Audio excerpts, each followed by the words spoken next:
You okay, bud? It's just...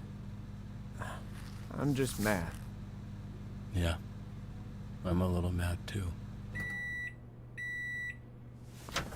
I can't. It's not fair.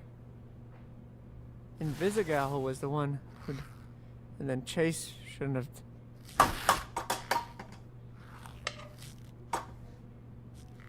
Do you think he did the right thing? I mean, I don't... It seems very not clear. Or unclear. I think Chase knew he was the only one who could save her, and he knew the risk. So yeah, I think it was ultimately the right thing.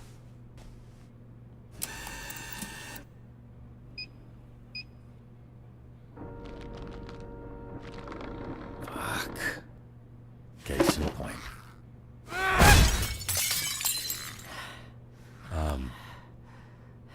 Feel better? Kinda.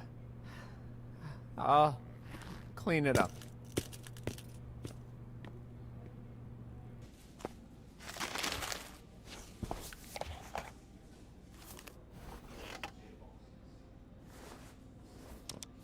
Hey.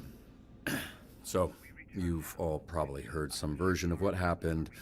Let's get to it. Main takeaways are that Invisigal has been suspended, so we're a person down the shift, and that Chase is in the infirmary. And he's in pretty rough shape. Despite his disposition, he really likes you all. Just don't tell him I told you that. I've found doing something good always helps when I'm feeling bad. We're fortunate to have that opportunity. Something Chase never took for granted. So, let's get to work.